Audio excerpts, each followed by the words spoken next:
que la burqa ni le niqab ne sont des prescriptions islamiques, et que mon travail à l'intérieur des communautés musulmanes, non pas simplement en Occident, mais à travers le monde, c'est de dire et de répéter que cette compréhension est réductrice et qu'elle trahit le sens et l'esprit même de la référence musulmane. C'est un travail que je fais de l'intérieur, c'est un travail que je ne cesse de faire et je pense que nous devons mener. Mais il faut que nous reconnaissions le fait clair et objectif qu'une tradition aujourd'hui maintient que telle est la compréhension de l'islam. Alors, encore une fois, sans rentrer dans les détails parce que nous n'avons pas le temps, ils prennent un certain nombre de textes et souvent, en fait, ce qui est l'ancrage de leur réflexion, c'est l'extension de ce qui était compris du temps du prophète de l'islam et de ses épouses comme étant la norme pour toutes les femmes, alors que les autres savants font une distinction entre une norme qui était spécifique pour elles et pour ce qui est demandé, et de ce qui est demandé à l'ensemble des autres femmes. Donc, on a cette compréhension-là et on a cette interprétation-là, encore une fois, minoritaire aujourd'hui du point de vue des savants, sur la scène internationale, comme sur, bien entendu, dans tous les pays occidentaux. Ce qui est important, et vous avez rappelé tout à l'heure qu'à El Azhar, c'est-à-dire l'université islamique du Caire, la prise de position de celui qui en est le directeur et le recteur a été de considérer qu'il fallait que l'on aille à l'encontre de cette pratique.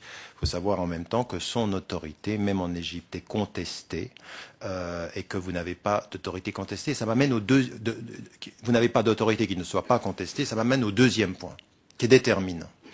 C'est-à-dire que de la part de personnes qui sont à l'extérieur des communautés musulmanes ou qui sont à l'intérieur, vous ne pouvez pas interpeller l'interprétation des uns et des autres sans vous poser la question centrale de savoir où peut se situer l'autorité. Qui a autorité à dire? Prendre des décisions sur des interprétations sans questionner l'autorité de qui prend cette décision peut parfois être complètement contre-productive. Être ouvert en s'adressant à la mauvaise autorité, c'est parfois faire en sorte que cette autorité sera doublement fermée, qu'elle considérera en l'occurrence que ce dispositif qui est mis en place est un dispositif de stigmatisation et d'attaque.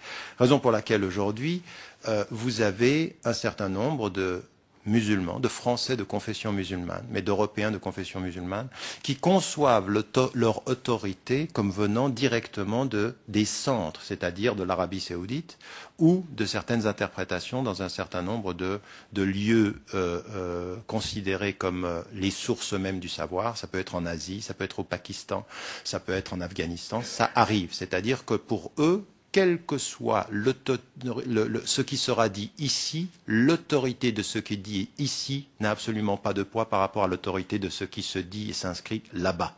Et donc, de ce point de vue-là, il faut faire très attention, quand on a un rapport à des interprétations islamiques, de ne pas exiger de ceux qui ont une autorité relative ici de se positionner complètement contre les autorités qui viennent de là-bas, car ça serait contre-productif. On pousserait ceux qui ne reconnaissent pas l'autorité des musulmans ici à l'isolement.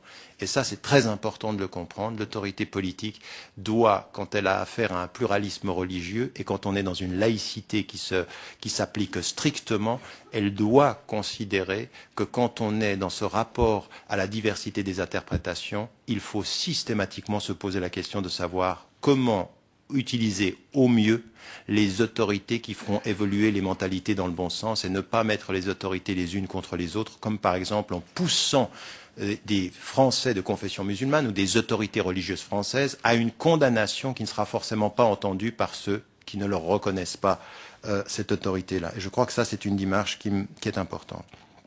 Deuxième des choses qui est aussi importante ici, et qui est aussi dans le théologico-légal, c'est la force du contexte de vie. Et vous m'avez posé une question tout à fait importante, c'est pourquoi est-ce que l'on voit des femmes qui aujourd'hui peuvent aller davantage vers le port de la burqa, et pourquoi, par exemple, cela peut se trouver vers des femmes qui se convertissent à l'islam. Et parfois on a une réponse simple, et elle est tellement simple qu'elle en devient simpliste, c'est que le converti est plus royaliste que le roi. Alors, c'est vrai de façon simpliste, mais ce n'est pas cela qu'il faut comprendre. Ce qu'il faut comprendre dans la démarche de certaines femmes aujourd'hui et de certains hommes d'ailleurs, quand ils reviennent à leur religion, dans le contexte français ou dans le contexte occidental, c'est la dimension psychologique du retour aux faits religieux. C'est-à-dire que pour certaines femmes qui se convertissent, elles n'entrent pas simplement dans une religion, elles sortent d'un passé. Et que sortir d'un passé peut faire en sorte qu'on entre dans l'excès ou dans ce qui va nous couper de ce passé. Autant hier on a pu être dans ce qu'on ressent aujourd'hui, comme l'exposition de soi dans le corps, autant dans l'islam on va aller chercher la disparition totale de cette dimension du physique pour, en pensant en l'occurrence, qu'on va vivre le spirituel. Cette dimension psychologique, elle est très importante. Une loi ne touche jamais le psychologique si on n'a pas compris que le psychologique se touche par l'éducatif, par l'accompagnement. Une loi qui interdit, elle renforce en l'occurrence davantage parfois le dispositif psychologique qui va aller dans se couper de son passé. Je dis ceci parce que l'application de la loi a toujours un versant psychologique que parfois on a tendance à omettre dans nos présupposés. Ça, c'est un premier élément.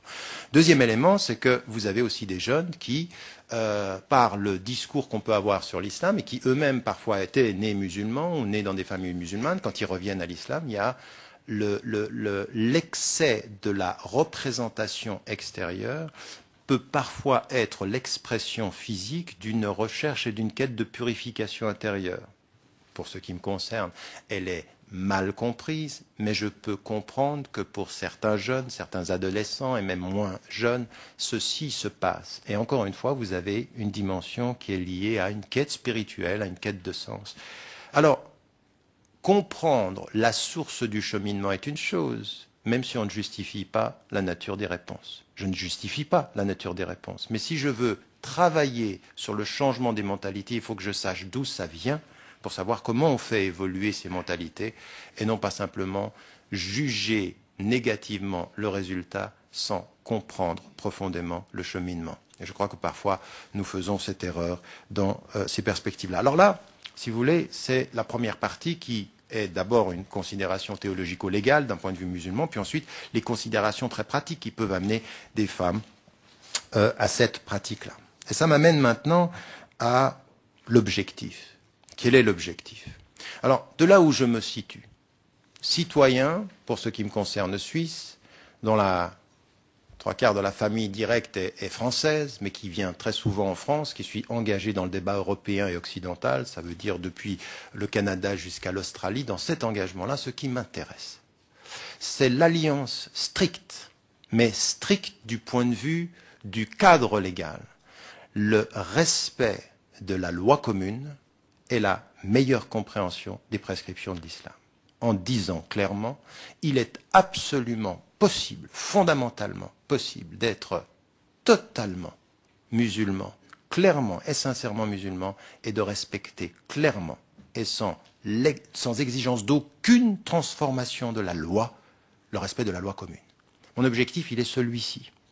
Et cela veut dire, de ce point de vue-là, que ce que j'ai toujours demandé à la France, et plus précisément depuis que j'ai étudié le cadre laïque, c'est l'application égalitaire, stricte et sans discrimination de la loi commune pour toutes les religions, et la religion musulmane comme toutes les autres.